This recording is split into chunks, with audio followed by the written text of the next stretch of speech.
Let's start making our way, shuffle your seats.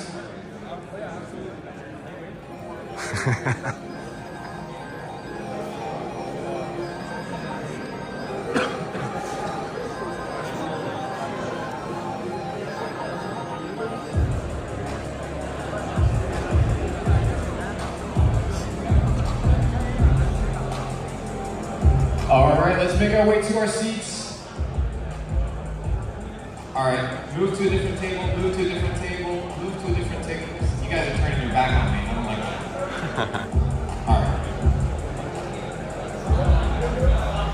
that. All right, let's make our way over to our seats. Let me get this clicker.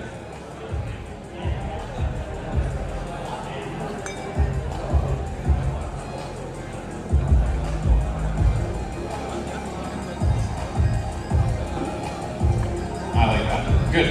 Lights.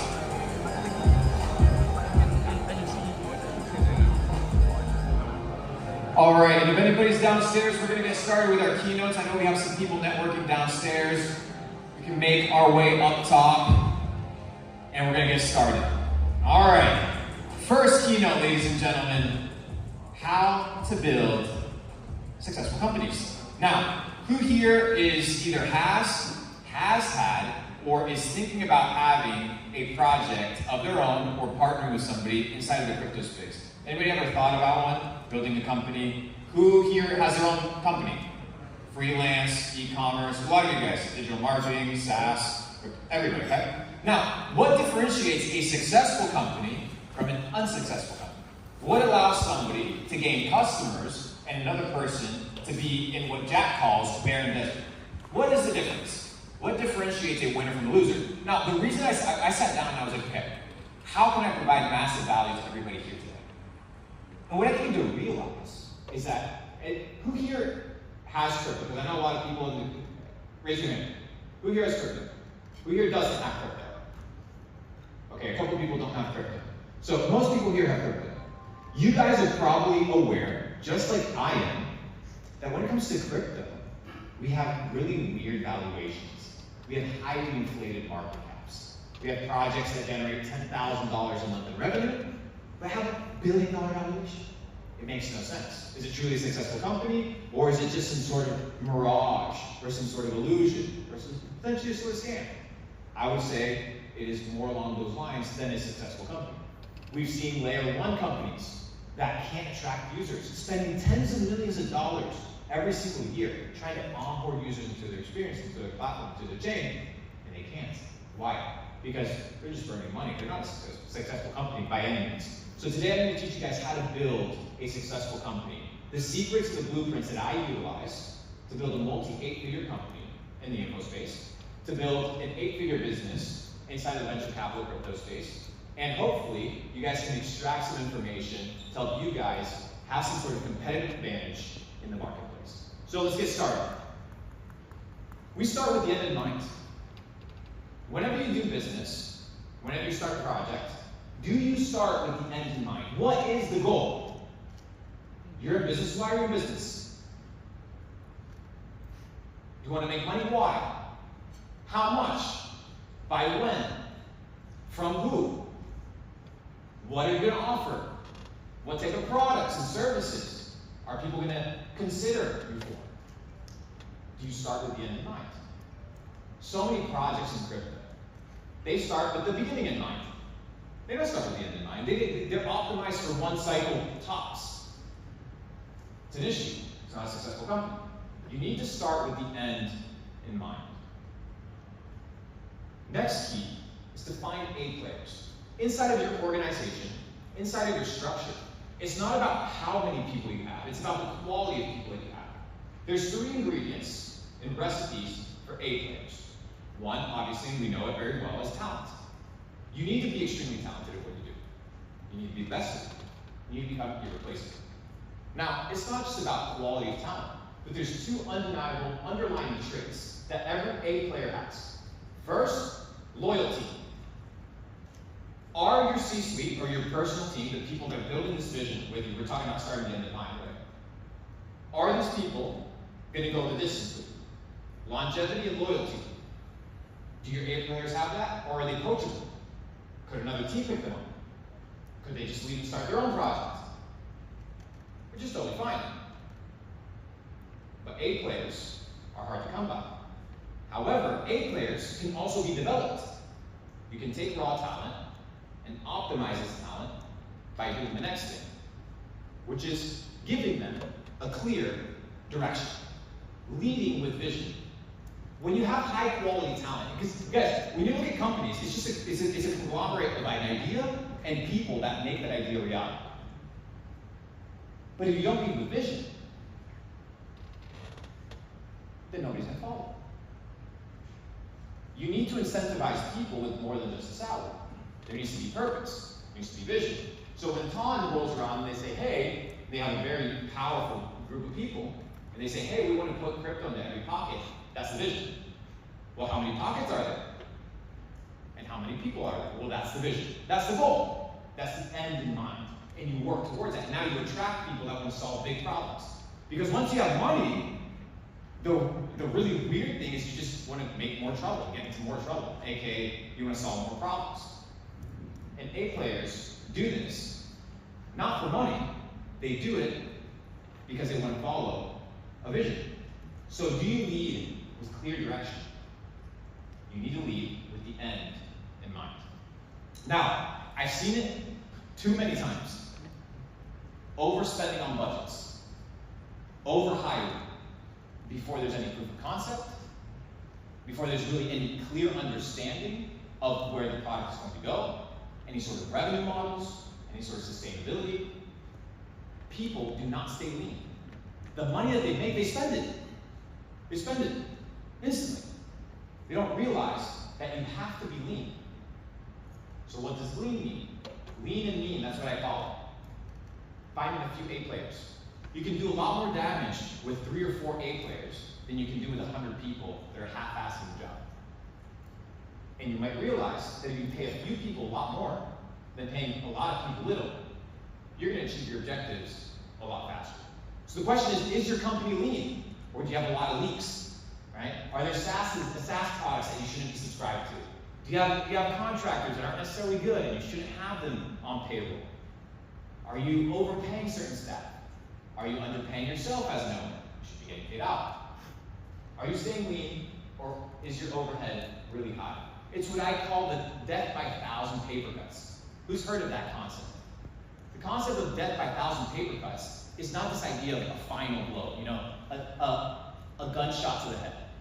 Death by 1,000 paper cuts is small little mistakes or small little leaks that over an extended period of time kill you.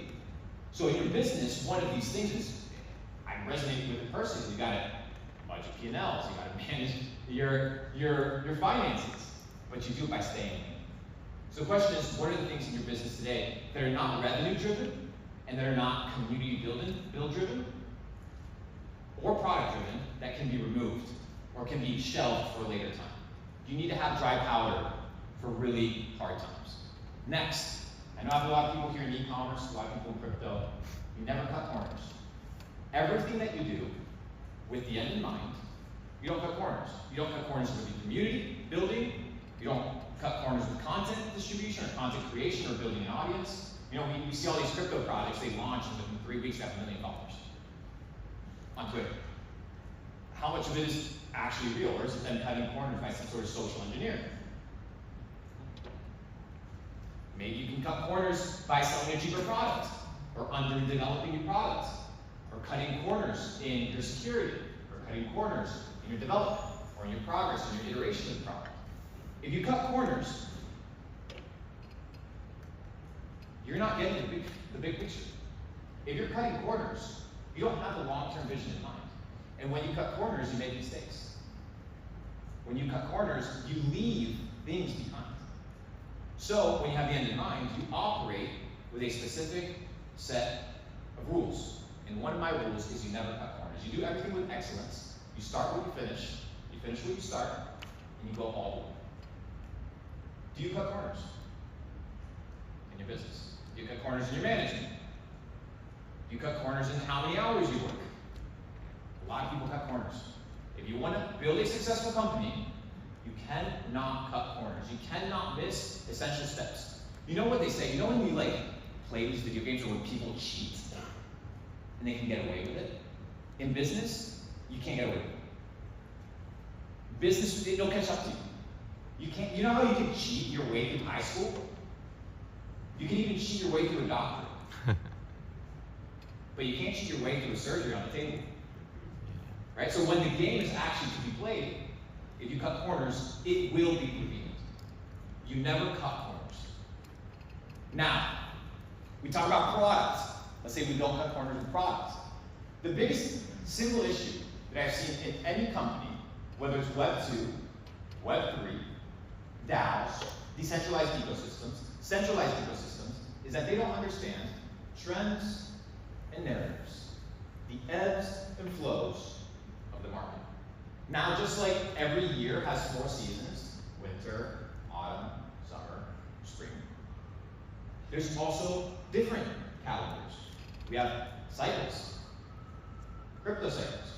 There's a bull cycle, there's a bear cycle. How many here have either delayed or early launched a project because it was a trend and it was the time to do it?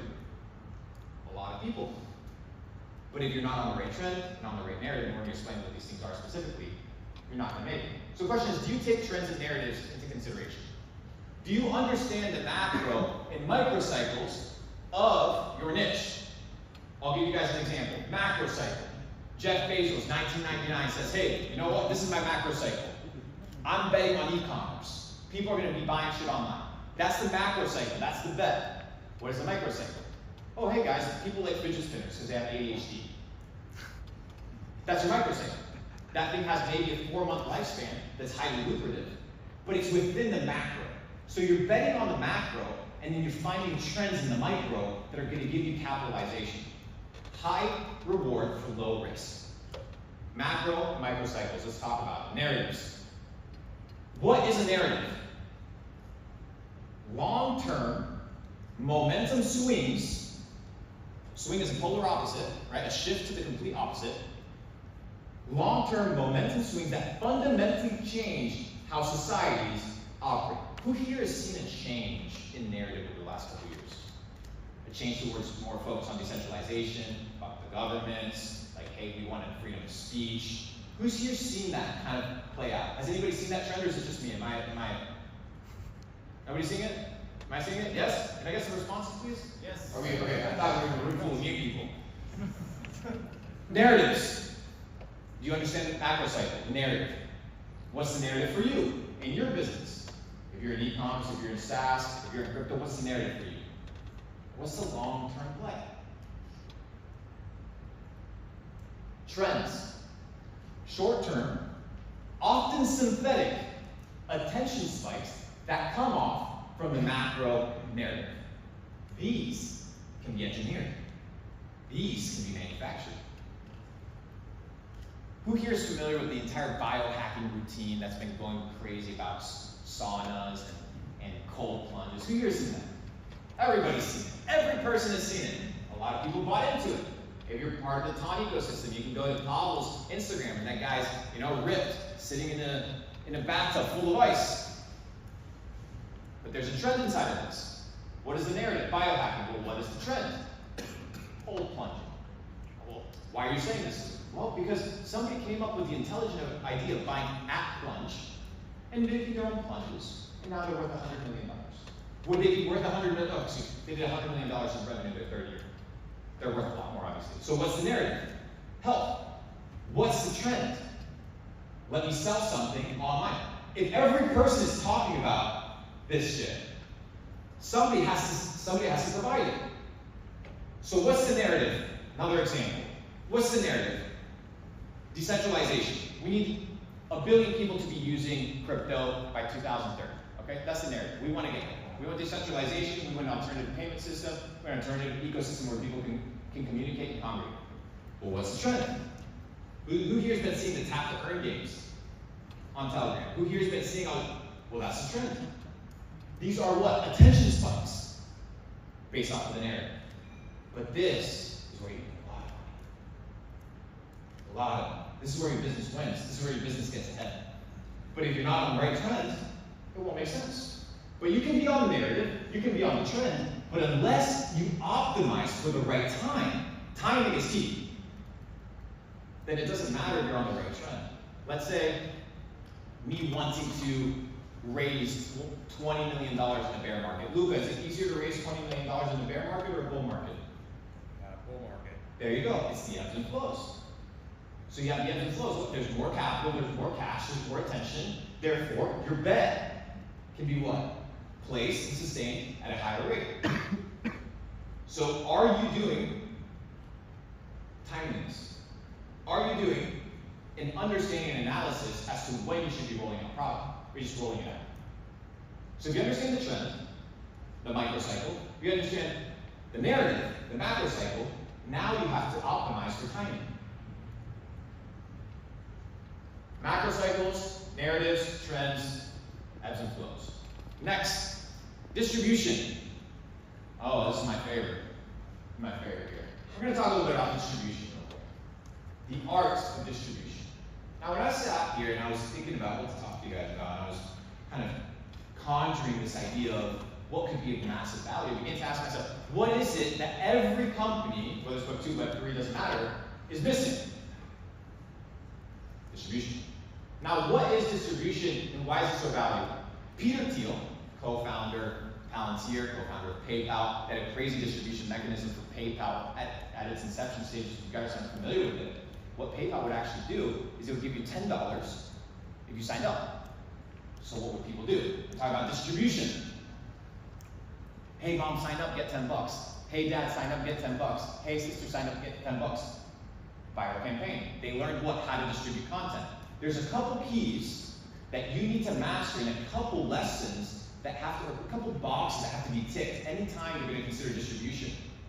And we're going to tap into it. I'm going to start it, initiate it, and then I'm going to have Luca continue it. Because Luca acquired a company in the bear market that understood the principle and the value of distribution. You guys are probably familiar with it. It's the top NFT company in the world, Pudgy Penguins. Now, Peter Thiel famously said, superior sales and distribution by itself can create a monopoly, even with no product differentiation. Pause. The amount of L1s, L2s, all these things, the tech is the same, or similar. The user doesn't care. But the distribution of who gets to the user is the one that determines who wins. The converse, or the opposite, is not true. No matter how strong your product, you must still support it with a strong distribution plan. Do you have a distribution plan for your company? If the answer is no, then I'm going to give you the guiding principles on how to ensure today that you can master distribution. The first key, we're talking about content, because content right here is what distributes. It can be a tweet, it can be a blog, it can be a long form piece of content, it can be a short form piece of content, it can be an email. But distribution and content requires a couple ingredients. The first ingredient, evergreen. Focus on content that outlasts trends. You know why KOLs and influencers in crypto are only optimized for one cycle? Because the content that they make is based on a trend. So when that trend exhausts, they exhaust. They become obsolete. They become irrelevant. They're not basing themselves off the macro narrative. So when you're creating content, whether it's for your company, Coca-Cola still has to create content. American Express still has to create content. Go look how much fucking money Airbnb spends a year on marketing. You don't think they spend money on marketing? Oh, everybody uses Airbnb. You use it because they distribute it enough for you to use it. How much do they spend? You don't know. Billions of dollars. And it's the #1 guy.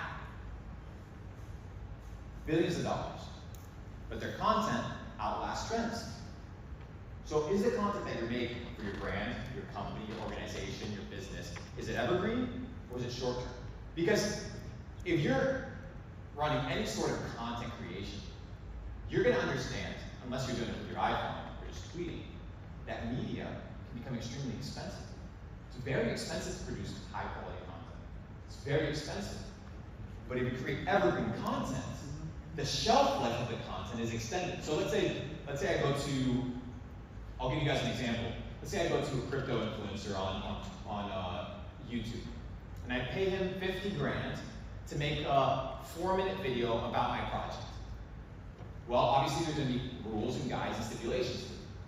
I want to make sure that the shelf life of that content isn't just the one video, that he's posting it and then it's done. No, I need the conversation, what's talked about, what's mentioned, to be able to be used and recycled 5 years from now. I'll give you guys a very famous example. So we did it with the TON team recently. So we took the Pavel interview that he did with Tucker Carlson, which is a timeless interview, it's an evergreen interview. And I could be running clips from that for the next 3 years, and it would be relevant 3 years from now. Obviously, Pavel didn't do that with intention, it just happened to work that way. But when you're creating content, the question for you is it evergreen? Or does it have a short lifespan? If it has a short lifespan, you're gonna have to be making a lot more content. You don't want to be making content, you're gonna be distributing content. Quantity. Break the algorithm with volume. If many of you guys are familiar with Twitter, a great example is Victor, actually. Victor's a great example, actually. You guys, what's your handle? Someone you know. Someone you know on X. So I've never seen anybody tweet like this guy, right? This guy is like on your feed all day because the quantity of distribution is ridiculous. So he naturally breaks the algorithm. The algorithm can't keep up. So he just breaks it by sheer force.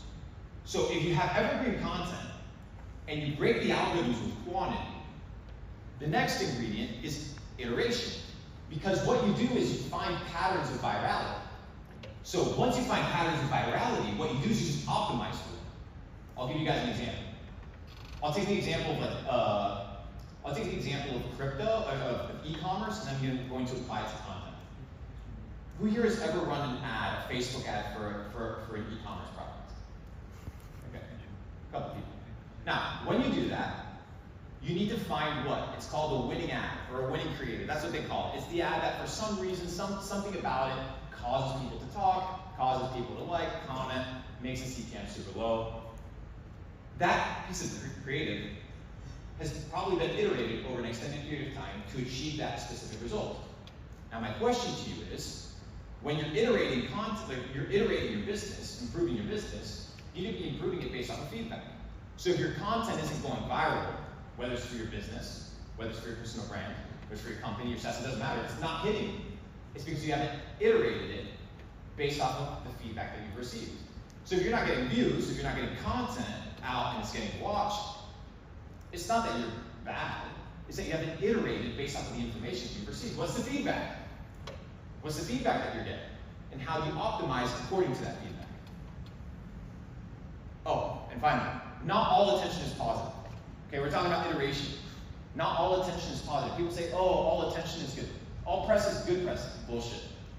I know this firsthand. Okay? It's not. Not all attention is good attention. But you can iterate for the type of reaction that you want people to have.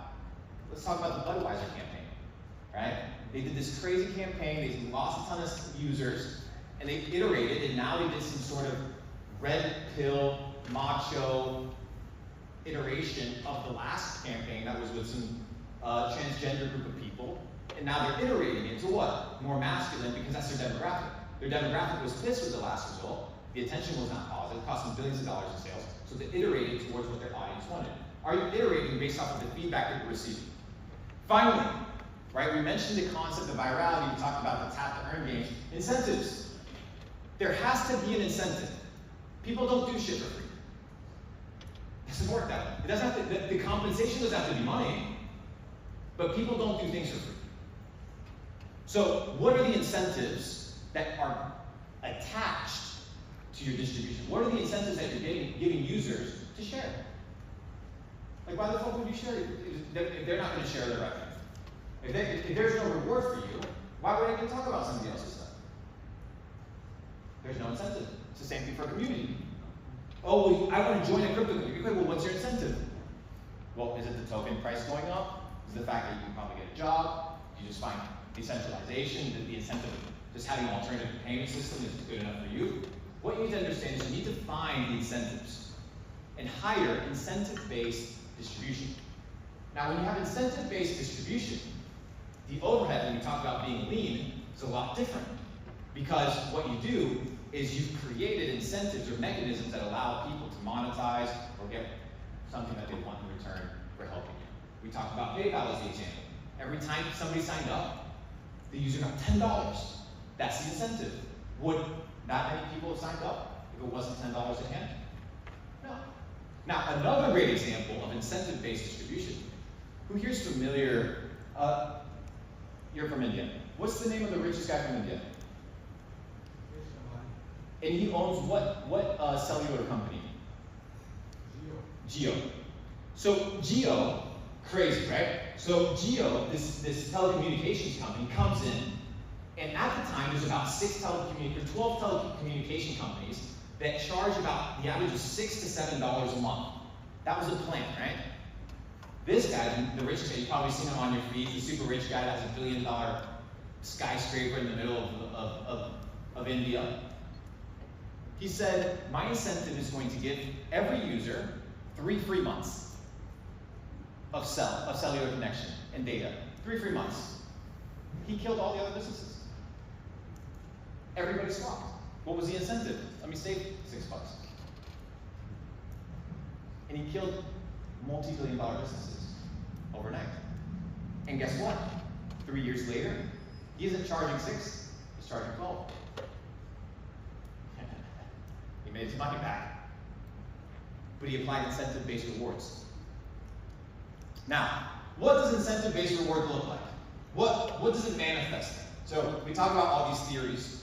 I want to kind of synthesize maybe some of my results so that you can kind of get an understanding of, if you apply these things, how there's an uptrend in momentum that you can capitalize on.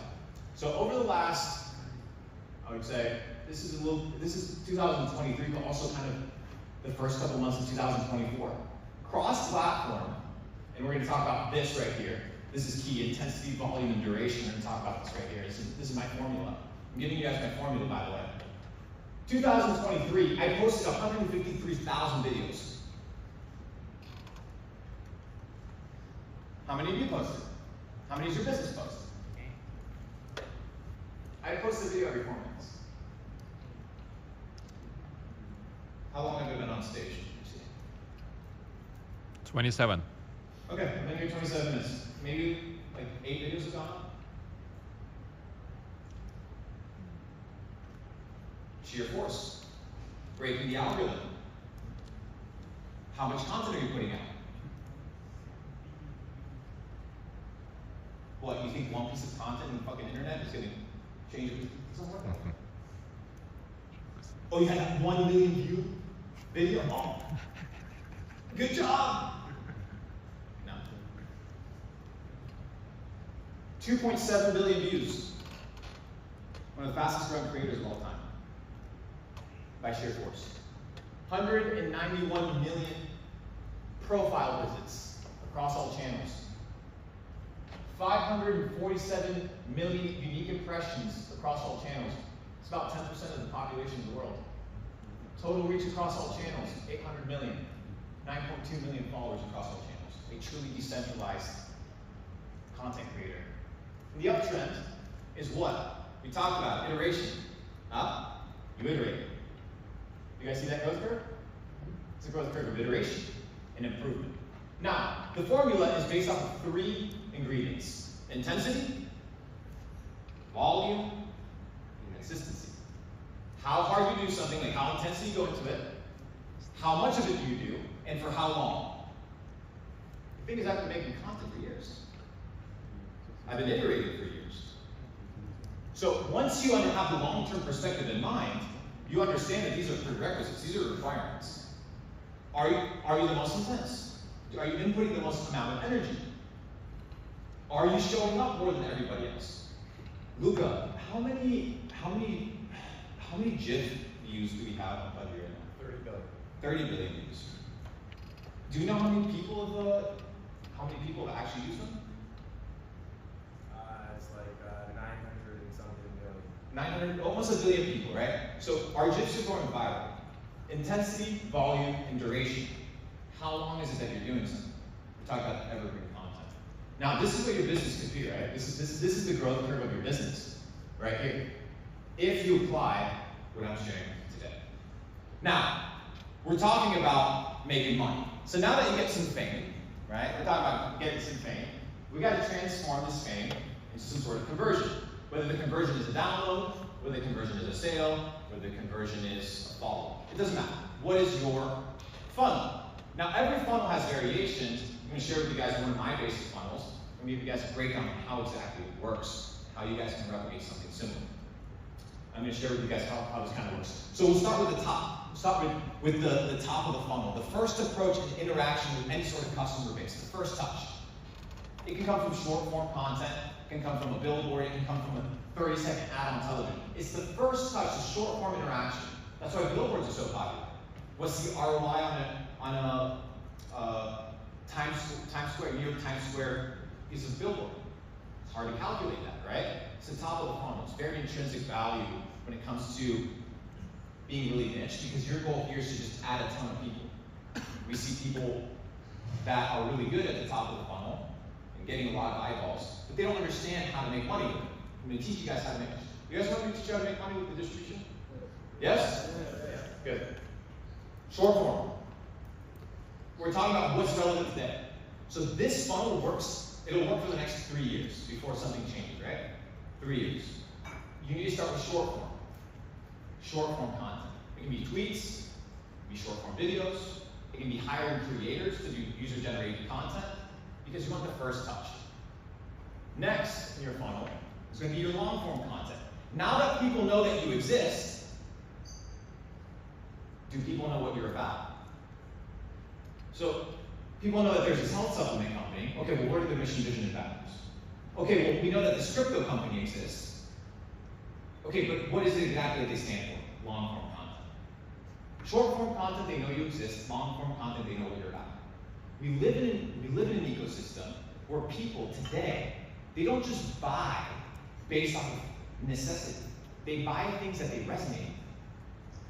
They buy things that they align with. And in long form, you get to align with people.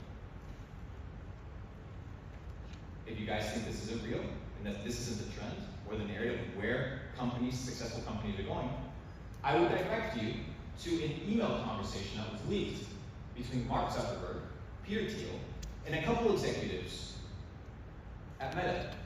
And it was Zuckerberg conveying to the rest of the team that his role in the organization needed to change.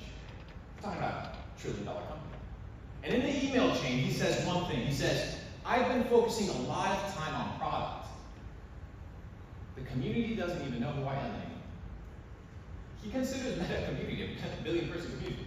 So he said, you know what, I need to start doing more things. Now he's doing MMA. Now he's getting ripped. Now he's going on interviews. Why? Because he realized that a person attached to the product is a lot more powerful than the product itself. Because you have trust. The next step you can do is look at the best performing public companies on the stock market. All of them have very famous CEOs. Because they care. So my question to you is on the long form content, is there a messenger? Is there a person that allows people to align with your product, brand, or vision? Next is your broadcast. This is where it begins to get intimate. So my favorite broadcast ecosystem is Telegram. By far, and I would recommend it to any e-commerce business, I would recommend it to any SaaS business. If you have 10 customers, 1 million customers, if I was sitting with the owner of Gymshark today, Ben Francis, I would tell him to start a Telegram channel over an email list. I would tell him to start a Telegram channel over an SMS list. Why? Who the fuck reads your emails? I don't. When was the last time you read a marketing email? Maybe you read mine. But how many do you read? Not many. So what is your broadcast? What is your communication with your customer? What is your direct approach? I talk to all my customers all the time. What is your broadcast message? How do you talk to your customers? Do you know? Do you talk to them through Instagram stories? Do you talk to them through tweets? You need to be able to talk and address your community directly. Do you understand? I was thinking the other day, said, you know, we have all these, I have a Telegram group, with over 125,000 people. Very valuable, very powerful. And I sat there and I was like, because projects hit you up all the time, companies hit you up, and they want to throw money at you and be like, hey, here's $500,000, put something on your Telegram. Here's $1 million, put something on your Telegram. And then I sat back and I said, what would Napoleon Bonaparte, or what would Alexander the Great value a distribution channel where he can send a voice memo to 125,000 people instantly? Fucking priceless. Julius Caesar had to send messengers to every fucking corner of his domain. What is that worth? Infinite value. Priceless. And it becomes yours. You own it. Because you can own your platform on Telegram. So what is your broadcast to your customers? What is your direct channel of conversation with your customers? You need to know it. And if you don't have it, you need to establish it. I recommend Telegram. Next, you go from what? Broadcast, a little bit niche, to your members. There's people in your community that want to grow deeper with you. I have people inside of my community that started as community members that are business partners. Now they're part of my team. They're part of my ecosystem. They've grown together with me. There are people inside of your organization, your customer base, that could be part of your team, that could be part of your ecosystem. Have you curated conversations and special experiences for these people? Do you want me to give you an example? Bugatti. Bugatti has retreats. Richard Mille, they have retreats. For who? Their members. So I was just invited to a Richard Mille private party. Not because I'm special, but because they're realizing what? That they want to bring me to a deeper level of relationship with the customer. It's called loyalty. Membership points, membership reward points, ever heard of those? Do you have incentives for being a member inside of your ecosystem? Why do you think Amazon has Amazon Prime? That's a membership. How many Amazon Primes do you have? How many subscriptions do you have to free shipping around the world outside of Amazon? You probably have no other one except Amazon. Unless you have probably don't. So membership. So intimate relationship in the broadcast to membership. And finally, my favorite part, partnerships. From your community, you find the A players. From your community, you find the A players. And you onboard them onto the vision. That's how you scale. That's why Amazon isn't just Amazon.com. They have AWS, they have Whole Foods, they have IMDb, they have a plethora of companies. That's run by different partners. That's run by different people. And these are people that are coming from what? The top of the funnel. So imagine I'm getting 2.8 billion views at the top of the funnel, and I get to extract 5 partnerships. But each partnership makes me $5 million. Do I have to monetize the top of the funnel? No. I just have to find really good partners and members. So my question for you is, in your product and your service, do you create a laddered experience for your user base, or is it very flat? If it's flat, there's nothing special to it. You need to be able to create a value funnel. Map out the customer journey to those trying to get involved with you further. You've seen it, especially in crypto. People want to get involved with your projects. People want to get involved with your stuff. Do you give them the opportunity? You need to. Now, talk about value. Especially with crypto. I want to niche it towards crypto right now. What causes the price to go up? The value manifested in the ecosystem has to represent more than what somebody's willing to pay for. Supply demand, buy low, sell high. What is the intrinsic value of what you're offering your people? And do they know? If you want to make sales, the value, the perceived value needs to be higher than the value of what somebody's going to spend. So if somebody's going to buy Juke token for 80 cents. Is it worth 80 cents? What's the value attached to that token? Do I have voting power? Do I have staking rights? Or do I not have any of these things? Right? What is the value versus the price? Have you calculated those costs? And have you made it very easy for your audience to understand that the price is a lot smaller than the value they receive?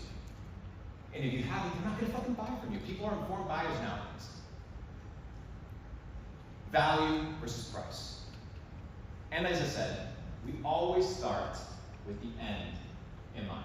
In fact, we started with the end in mind with Pudgy Penguins the first time you actually posted inside of our messenger group the first Pudgy the day that it launched.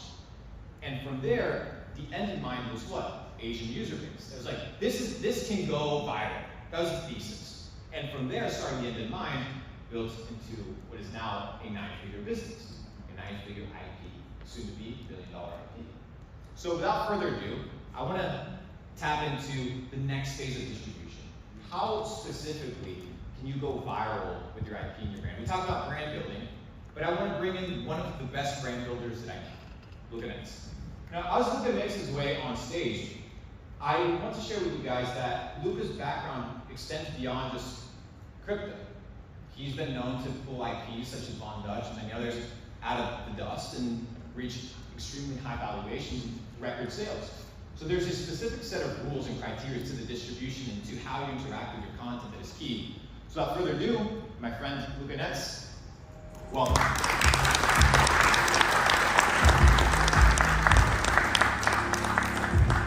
Take it away.